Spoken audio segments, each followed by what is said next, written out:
우리 하나님 말씀 함께 볼게요. 히브리서 10장입니다. 히브리서 10장 19절에서 25절까지 말씀. 히브리서 10장 19절에서 25절 저와 여러분이 한 목소리로 함께 읽겠습니다. 시작. 그러므로 형제들아 우리가 예수의 피를 힘입어 성소에 들어갈 담력을 얻었나니 그 길은 우리를 위하여 휘장 가운데로 열어놓으신 새로운 살 길이요 휘장은 곧 그의 육체니라. 또 하나님의 집 다스리는 큰 제사장이 계심에 우리가 마음의 뿌림을 받아 악한 양심으로부터 벗어나고 몸은 맑은 물로 씻음을 받았으니 참 마음과 온전한 믿음으로 하나님께 나아가자. 또 약속하신 이는 미쁘시니 우리가 믿는 도의 소망을 움직이지 말며 굳게 잡고 서로 돌아보아 사랑과 선행을 격려하며 모이기를 패하는 어떤 사람들의 습관과 같이 하지 말고 오직 권하여 그날이 가까움을 볼수록 더욱 그리하자. 아멘. 할렐루야. 구약시대에 하나님이 계신 곳을 우리가 성소라 불렀는데요. 그 성소가 성소와 지성소로 나누어져 있었죠. 그런데 그 당시에 그 성소는 어떤 대상이었냐면 두려움의 대상이었어요. 하나님이 계신 곳이 이스라엘 백성들에게는 생각하기만 해도 두려운 곳이었어요. 왜냐하면 하나님 계신 곳은 너무 거룩하기 때문에 그 당시에 죄가 있고 부정한 상태에서 그 죄를 깨끗하게 하지 않은 상태에서 성소에 들어갔다가는 죽임을 당하는 거예요.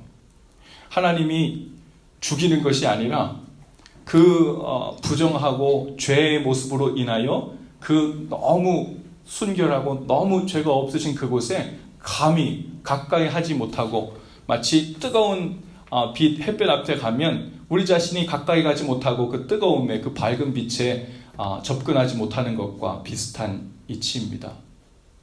실제로 1년에 한 번 대제사장이 지성소라는 곳에 들어갔어요. 그 성소 안에 더 거룩한 곳 중에 거룩한 곳, 즉 하나님의 법궤가 놓여있는 곳을 지성소라고 불렀는데 그 법궤 위에 들어가면 큰 상자가 있었죠. 하나님의 궤라고 하는. 그리고 거기에는 뿔이라고 얘기하는 천사의 뿔처럼 이렇게 양 모서리에 나 있는 뿔이 있었어요. 그곳에 제사장이 피를 뿌립니다. 그래서 온 백성들을 위한 속죄의 피를 그곳에 뿌리는 날이 있어요. 근데 1년에 한 번 대제사장만 그곳에 들어갈 때 자신의 죄를 위한 제사를 먼저 드려서 자기를 정결케 하고 그리고 지성소에 들어가 온 이스라엘 백성들을 위한 제사를 드리는 거예요. 근데 그 피를 가지고 지성소에 들어갈 때 옷을 입고 의복 끝에 방울 달고 들어갔습니다. 그리고 발목에는 끈을 묶고 들어갔어요.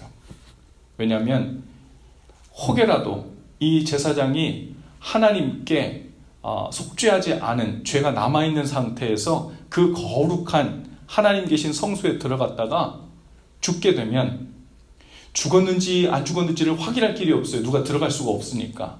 그래서 그 안에서 피를 뿌리고 속죄의 그 예식을 행하는 모습이 계속해서 진행되면 무슨 소리가 나겠어요? 계속 움직이는 방울 소리가 나는 거예요. 대제사장님이 아직 살아계시는구나. 네. 그리고 만일 소리가 안 나서 죽었어요. 그러면 누가 들어가서 꺼내올 수가 없잖아요.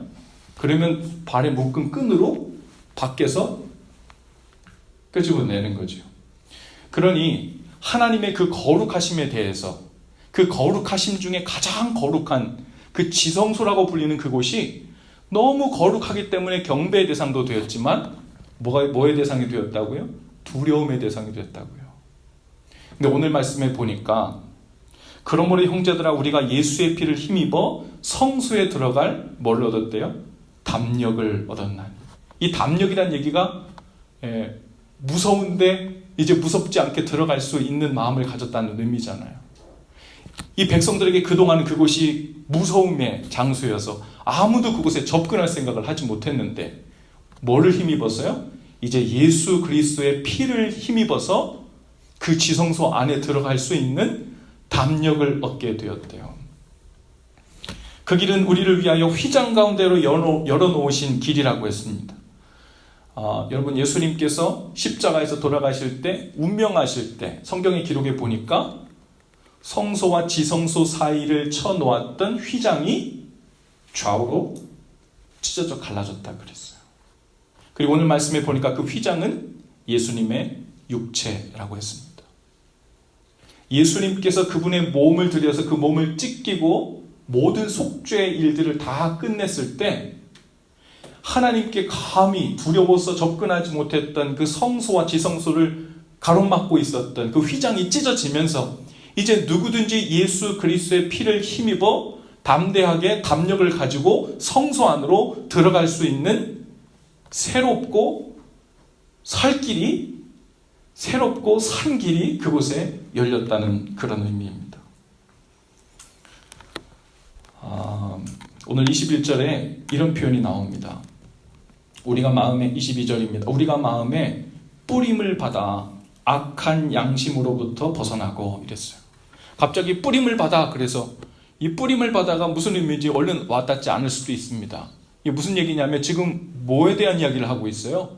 예수 그리스도의 보혈에 관한 이야기를 하고 있어요. 즉 예수 그리스도의 피뿌림에 대한 이야기를 하는 거예요. 대제사장이 지성소에 들어가서 피를 법궤 위에 있는 그 뿔에 뿌리면서 온 백성들의 죄를 속하는 속죄 제사를 드린 것처럼 21절에 누가 있대요? 하나님의 집 다스리는 큰 제사장이 계심에, 그게 누구예요? 예수 그리스도예요. 예수 그리스도께서 이제 우리의 마음에 예수 그리스도의 보혈을 뿌리신다는 거예요. 그 피뿌림을 받아서 이제 그 다음에 나타난 현상이 뭐예요? 그 효과가 뭐예요? 악한 양심으로부터 벗어나게 되었다. 이런 생각을 해봤어요. 이 뿌림이라고 하니까 갑자기 이렇게 페브리즈 아시죠? 페브리즈 분무기에 들어있는 거. 이게 피뿌림, 이게 뿌림의 효과, 물론 우리가 비교할 수 없는 거지만 이제 이런 생각이 들었어요. 그거 페브리즈에 보면은 보통 제 기억에 뭐라고 써있냐면 그 점을 99% 다 없앤다. 99% 박멸하는 그 효과가 있다고 거기에 보통 써 있거든요. 그런데 예수님의 보혈이 마치 우리 마음 가운데 그 피뿌림이 이루어지면 그 점과 같은 죄의 그 박테리아가 99%만 해결되는 게 아니라 100% 완전히 해결되는 거예요. 할렐루야. 그래서 성소 가운데 들어갈 담력을 얻게 되는 거예요. 이 피뿌림이 이루어지고 나면 악한 양심으로부터 그 악한 양심이 거기서부터 벗어나게 된대요. 여러분, 악한 양심은 무엇입니까? 선한 양심은 무엇이고 악한 양심은 뭐예요? 악한데 양심이라고 할 수 있어요? 악한데 양심이 아니잖아요. 악한 양심이란 무감각한 양심, 없는 것과 같죠. 죄를 죄로 여기지 않거나 혹은 죄로 여기며 사는 삶을 포기한 겁니다. 이제 죄를 지어도 그러려니 하는 거예요. 왜요? 그게 큰 문제가 아니라서가 아니라 난 어쩔 수 없어. 이 죄와 벗어나서는 살 수가 없어. 그러니 이 죄가 먼지처럼 맨날 더덕더덕 붙어도 할 수 없어. 죄가 우리가 돌아다니기만 하면 이 안에 땀이 나가지고 땀 냄새처럼 우리 삶 가운데 죄가 고약한 냄새가 나고 붙어도 할 수 없어. 이러고 사는 거예요. 근데 그게 정상이 아니라는 겁니다. 뭘 해야 된대요? 핏뿌림을 받아야 된다는 거예요. 핏뿌림을 받으면 그 무감각했던, 포기하고 살았던 그 악한 양심, 무뎌진 양심, 무감각한 양심으로부터 벗어나게 된다는 거예요. 할렐루야. 여러분, 예수 그리스도의 핏뿌림을 받고 그 보혈로 씻어진 양심을 가지고 사는 사람들의 특징이 뭐냐면 죄에 민감한 거예요. 내가 예전에는 이런 죄에 대해서 어떻게 내가 이런 죄를 지을 수 있을까? 이런 죄를 짓고도 살 수 있을까? 가슴이 콩닥콩닥하고 두려운 마음이 있었는데 이제는 그런 거 별 대수도 아니야. 이루고 있었다면요, 우리 그 양심이 악한 양심으로 점점점 가고 있는 증거일지 몰라요. 예수 그리스도의 보혈의 핏뿌림이 우리 가운데 한 번만 이루어지는 것이 아니라 무뎌질 때마다 계속해서 뿌려져서 악한 양심으로부터 벗어나는 일. 그리고 몸은 어떻게 된대요? 맑은 물로 씻음을 받았대요. 여러분, 성경의 물은 성령을 의미해요. 또 물 하면 성경에 생각나는 건 뭐예요? 세례입니다. 그렇죠? 영적으로는 주님의 보혈로 우리의 악한 양심이 벗어나게 되고 의로움을 입어요. 밖으로는 세례로 성령님의 인도하심으로 우리의 몸이 물로 씻은 것과 같이 되어서 새로운 삶 가운데로 나아가게 된다는 거예요.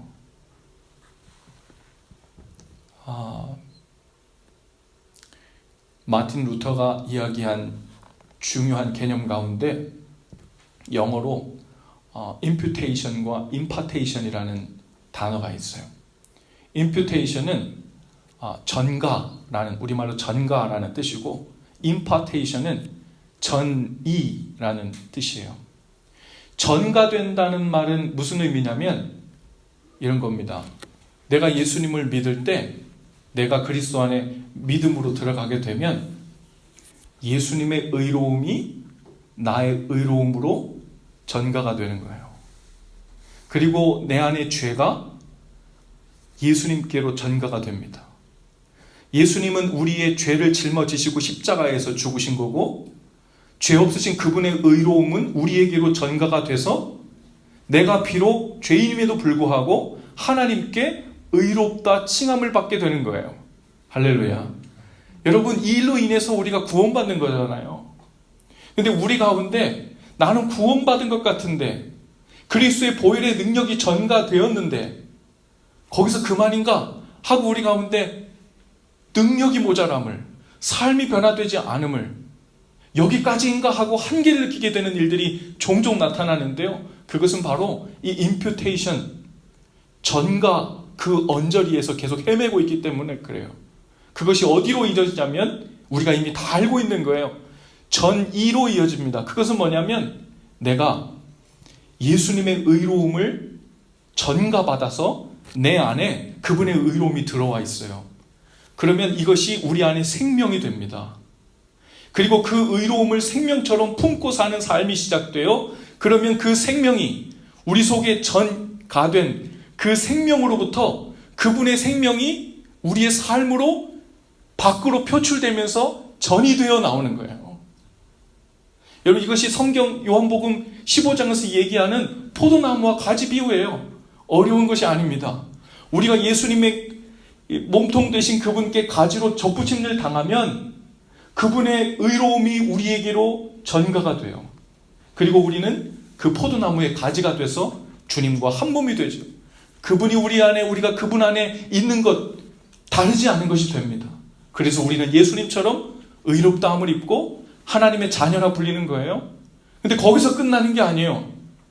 그분의 자녀가 되고 그분 안에 거하다 보면 그분의 생명이 내 안에 자리 잡게 되고, 그 생명을 품고 살 때 그 생명으로부터 우리 삶 밖으로 열매가 나타나기 시작합니다. 열매가 맺어져요. 그 생명이 우리 속에 있다는 증거로 우리 삶의 밖으로 표출되는 그 생명이 전이 되는 분가 현상, 영적인 분가 현상이에요. 그게 바로 성령의 열매잖아요. 그게 임파테이션이에요. 오늘 말씀에 보니까 이 두 가지를 얘기하고 있습니다. 우리가 성소로 들어갈 담력을 예수 그리스도의 보혈을 의지함으로 얻게 되었는데 이제 거기서 끝나는 게 아니라는 거예요. 마음에 핏부림을 받은 사람들, 그 사람들은 그 핏부림으로 인하여 우리 가운데 의로움을 갖게 되었고, 그 의로움으로 인해서 이제 밖으로 그 생명이 열매 맺어지고 분가되고 나타나는 일들이 있어져야 한다는 거예요. 자, 예수 그리스도의 보혈로 인해서 새롭게 난 길, 새롭게 난 그 새롭고 살아있는 길, 그것을 구체적으로 이렇게 성경은 설명하고 있어요. 24절, 23절에 보니까요, 이렇게 표현합니다. 또 약속하신 이는 미쁘시니 우리가 믿는 도리의 소망을 움직이지 말며 굳게 잡고. 여러분, 여기에서 믿는 도리의 소망이 뭡니까? 예수 그리스도의 보혈을 의지하고 그분의 핏부림이 우리 가운데 완전히 나타났고 날마다 나타나고 있음을 붙들고 사는 거예요. 그 믿음을 놓치지 않고 사는 거예요. 그게 뭐라고요? 믿는 도리의 소망을 움직이지 말며 굳게 잡는 일이에요. 할렐루야. 여러분, 아침에 일어나면서 혹은 하루를 살다가 우리 가운데 하나님 앞에 감히 나아갈 수 없을 것 같은, 마치 내 속에 담력이 없는 것 같은 때를 만나거나 하나님 앞에 나아갈 면목이 없을 때를 만날 때는 우리가 이전보다 더 큰 죄에 빠졌을 때가 아니에요. 죄를 조금 지고 많이 지고의 차이가 아니라 우리에게 이미 믿음으로 주어진 그 보혈을, 그 핏부림을 내가 믿고 그 소망을 굳게 잡고 있는가 놓쳤는가의 차이예요. 할렐루야.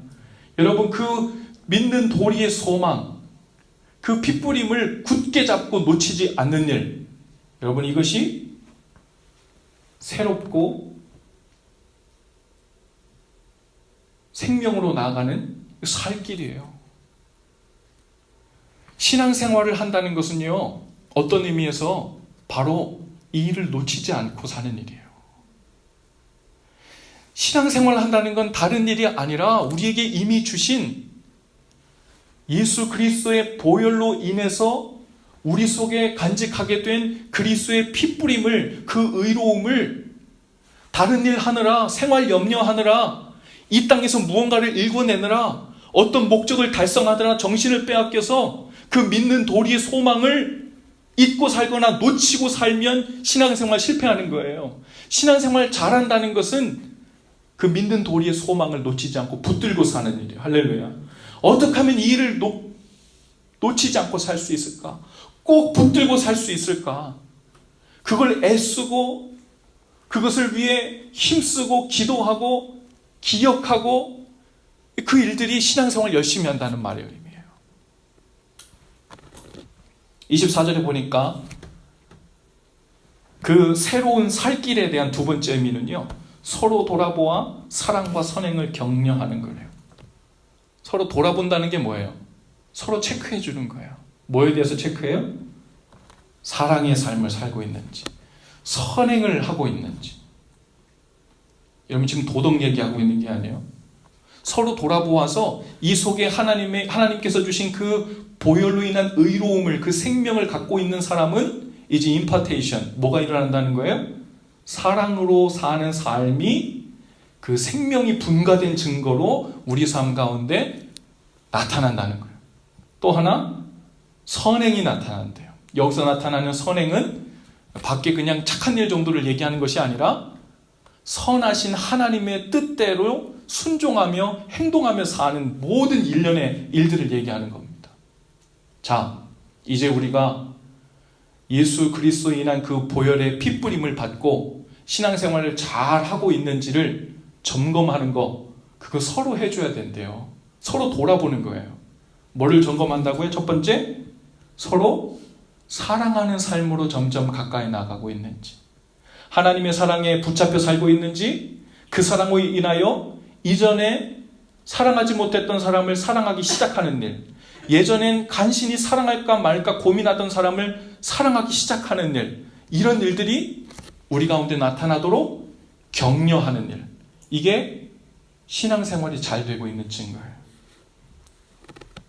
그리고 25절 마지막 세 번째 새로운 살 길은 무엇이냐면, 모이기를 패하는 어떤 사람들의 습관과 같이 하지 말고 오직 권하여 그날이 가까움을 볼수록 더욱 그리하자. 지금 앞에 첫 번째, 두 번째 한 것을 날마다 반복하여 체크하고 돌아보고 더욱 그리해야 된다는 거예요. 여러분, 여기 보면 모이기를 피하는 어떤 사람들의 습관과 같이 하지 말고 라고 했어요.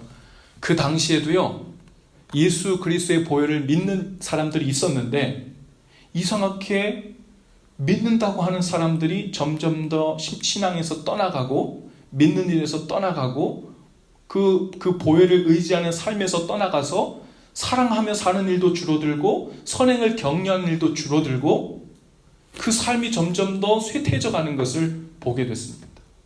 그 사람들이 어떻게 했다고요? 모이기를 패하는 사람들. 점점 더 모이지 않아요. 여러분, 이 사람들이 모여서 뭐 했어요? 초대교회 사람들이 모여서 뭐 했어요? 성찬했어요. 그때는 설교도 없었어요. 성찬 뭐예요? 주님의 살과 주님의 피를 나누는 일이에요. 그리고 뭘 기억한 거예요? 예수 그리스도의 보혈, 그 핏뿌림을 기억하는 시간이에요. 그리고 그 핏뿌림이 예수님께서는 너희가 모일 때마다, 먹을 때마다 이것을 하여 나를 기념하라 하셨거든요. 왜 모일 때마다 하라고 그랬을까? 왜 먹을 때마다 하라고 그랬을까? 예수 그리스도의 보혈의 핏뿌림은요, 한 번 뿌려졌다고 그 효과가 우리 삶에 계속해서 드러나지 않아요. 영적으로는 죄에서 벗어나는 일들은 좋게. 문제는 우리 마음속에서 그 예수 그리스도에 인한 핏뿌림, 그걸로 인한 의로움을 믿는 일들이 세상 정신없는 일에 뺏겨서 자꾸만 잊혀져 가는 거예요. 이 사람들 그래서 자주 모였어요. 초대교회는요, 수요 저녁 모이고 금요일 저녁 모이고 주일에 모이고 세 번쯤 모였을까요? 초대교회 사람들은요, 에브리데이 모였어요. 각자 일터로 일하러 갔다가요, 저녁에는 믿는 자들이 매일 저녁 같은 장소에 함께 모였어요. 그리고 모든 사람들이 다 모일 때까지 기다렸어요. 그리고 예수 그리스도의 몸과 살, 그리고 그분의 살과 피를 상징하는 성찬을 함께 나눴어요. 매일 저녁 그들은 기억하면서 매일 저녁 모이기를 패하지 않고 그분의 핏뿌림을 받고 그 의로움을 기억하고 그 의로움으로 인한 생명이 그 속에 있음을 기억하면서 그 다음날 아침 자신의 삶으로 나갈 땐 그 생명이 밖으로 분가되고 발현되고 전이 되는 그 삶의 증거가 나타난 삶을 시작했어요. 신앙생활은요, 아주 간단해요. 예수 그리스도께서 주신 그 보혈을 십자가에서 허락하신 그 죄사함의 은혜가 우리에게 전가되었다는 걸 믿음으로 받는 일이에요.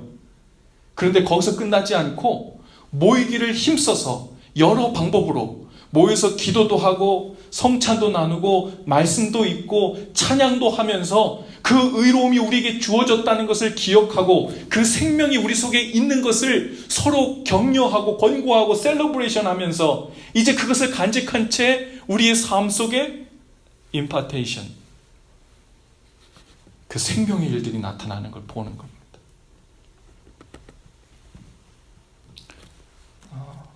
여러분, 오늘 말씀 속에 우리에게 허락하신 성소에 들어갈 담력을 얻는 일이 우리 가운데 있게 되기를 바랍니다. 여러 이유에서 하나님 앞에 나아갈 담력을 잃은 것 같다면 오늘 그리스도의 보혈의 능력을 함께 찬양했어요. 아까 우리 찬송가 부르면서 예수 그리스도의 보혈이 우리의 위로가 되고 우리의 능력이 된다고 고백했어요. 이제 그 능력을 입은 자로 하나님이 이제 내 삶 속에 그 생명의 증거가 나타나는 삶이 되게 하여 주옵소서. 그 의로움을 단단히 붙들고 그 생명에 온전히 뿌리를 내린 자로 우리의 삶이 열매를 맺어갈 수 있도록 인도하여 주옵소서. 이전까지는 제가 믿기만 하면 되는 줄 알았어요. 그래서 내 영적으로, 내적으로 생각에서만 내가 의롭게 되었구나, 내가 믿음으로 의롭게 되었구나, 이것만 기억하면 되는 줄 알았어. 그런데 그것은 반쪽이에요. 이제 우리에게 의로움을 통해 우리 속에 내어주신 그 생명 안에 깊이 거해서 그 생명이 우리 삶 가운데 다양한 모습으로 열매 맺고 나타날 수 있기를 주님, 우리가 그 일을 구합니다. 그래서 진짜 신앙생활이 깊어지고 성숙해지고 실제가 되고 믿는다고 하는 일들이 내 삶 속에서 작동되어 가고 있는 것이 눈에 보여지게 하여 주옵소서. 그래서 살아있는 하나님 그 신앙생활이 되게 하여 주옵소서. 오늘 우리의 기도가 될 수 있기를 바랍니다. 함께 기도하겠습니다. 하나님, 오늘 주님 앞에 나오면서 성소 앞에 나와 주춤거리며 힘찬 발걸음으로 나오지 못했던 다양한 이유들이 있습니다. 하지만 주님, 예수의 피를 힘입어 성소에 들어갈 담력을 오늘 말씀을 통해 다시 확인받고 믿음으로 그 의로움을 확인합니다. 이제 우리 속에 허락하신 그 생명에서 귀한 생명 안에 뿌리를 내리고 사는 자들의 꽃이 피게 하여 주시옵소서. 내 삶 속에, 우리 가정에, 우리 관계에, 내 감정의 다양한 흔들리는 모습 속에서 생명의 뿌리를 두고 있는 증거가 드러나게 하여 주시옵소서. 더욱 그 의로움을, 더욱 그 생명을 단단히 붙드는 삶 되게 하여 주시옵소서. 오늘 우리의 기도를 통해, 우리의 고백을 통해, 우리의 간구함을 통해 그 삶 가운데 더욱 깊이 들어갈 수 있도록 인도해 주시옵소서. 예수님의 이름으로 기도합니다. 아멘.